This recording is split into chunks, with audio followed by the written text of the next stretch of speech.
We begin KVUE News at 6 with a KVUE Defenders exclusive. Travis County's top law enforcement official reportedly receiving threats, and his secret request to the county raises a question about public money being spent to protect him and his home.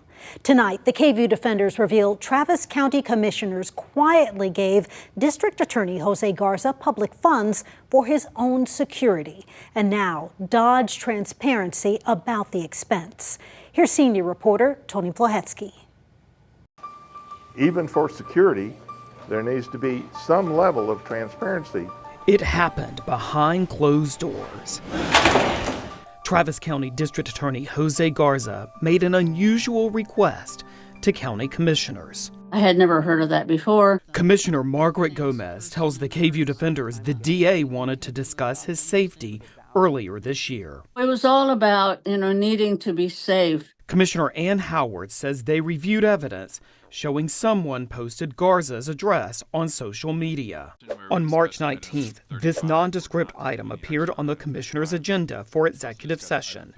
It says commissioners would, quote, receive a briefing and take appropriate action regarding Travis County security. After commissioners discussed Garza's security in secret, they voted in public. I'd like to move to direct PBO to process a budget adjustment totaling $115,000 from the general fund allocated reserve as an automatic budget adjustment as discussed in executive session. But with no public discussion. That passes unanimously. County records show $115,000 then moved to the Travis County District Attorney's office. In multiple phone interviews while traveling, Commissioner Howard acknowledged some of the money was earmarked for Garza's home security.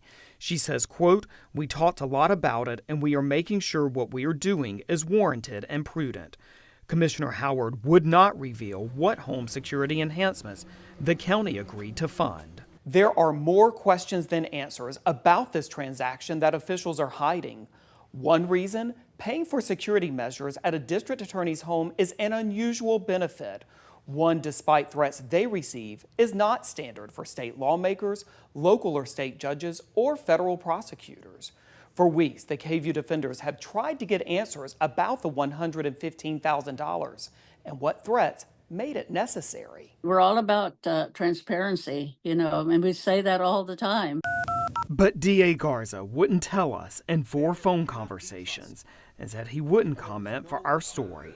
County Judge Andy Brown, who employs Garza's wife as his chief of staff, cited his policy of not discussing security. Commissioner Jeff Trevelyan told us he needed to refresh his memory and get back to us, but never returned subsequent calls or texts. Commissioner Bridget Shea said she would, quote, not confirm or deny that the county allocated money for Garza's home security.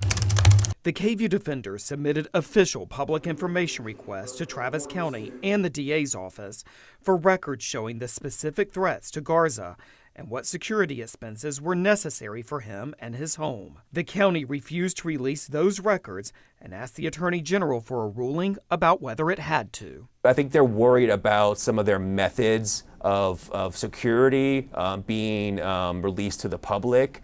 But I think that overshadows the public interest that's also at stake. Michael Lambert is a First Amendment attorney specializing in government transparency. You do have taxpayers' money being spent, so there's public interest in that. You also have somebody like a district attorney who's very public facing, so constituents should know what that person is doing and what money is being spent for that person. It is not unusual for judges and other officials to receive threats. Records we reviewed show Travis County judges have gotten 194 since 2020, resulting in 26 formal investigations. As for DA Garza, records show he reported 2 threats to the Travis County Sheriff's Office in 2023. One, an email, was not considered a direct threat.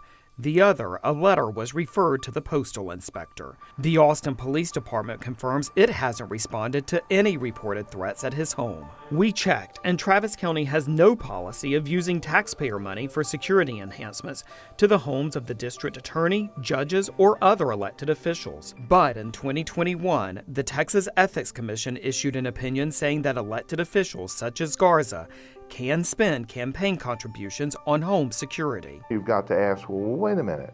Why are you doing that for him and not everybody else in county government that's in a threatened position? Attorney Bill Elshire was the Travis County judge from 1987 to 1998. He disagrees with using public funds for a public official's home security. I happen to know that there are other county officials that have used their own money to improve security at their home because of the nature of the position they're in. They didn't ask for public funds. Elshire says that vague security-related agenda item that commissioners discussed in private and later approved was insufficient. It violated the Open Meetings Act.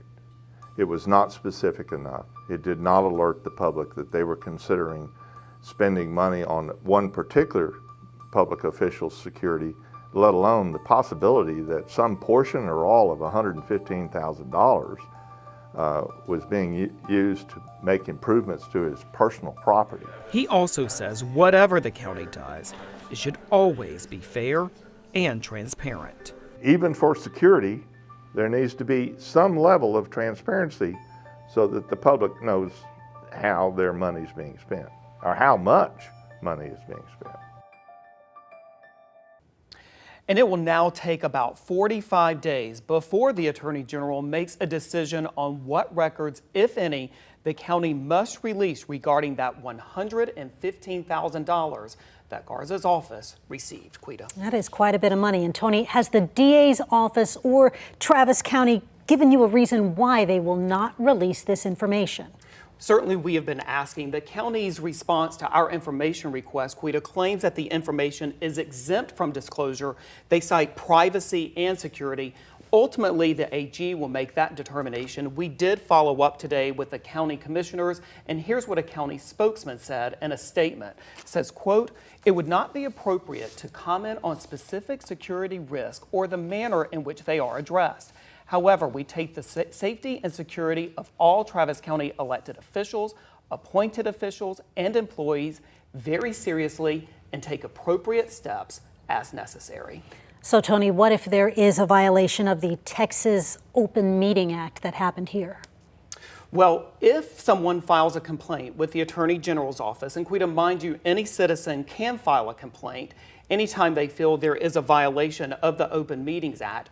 And if the Attorney General finds there is a violation, whatever decision was made during that government meeting in question can be reversed. Wow, and I know you will be following up on this story, Tony. Absolutely. Senior reporter Tony Plahetsky joining us tonight. Tony, thank you very much.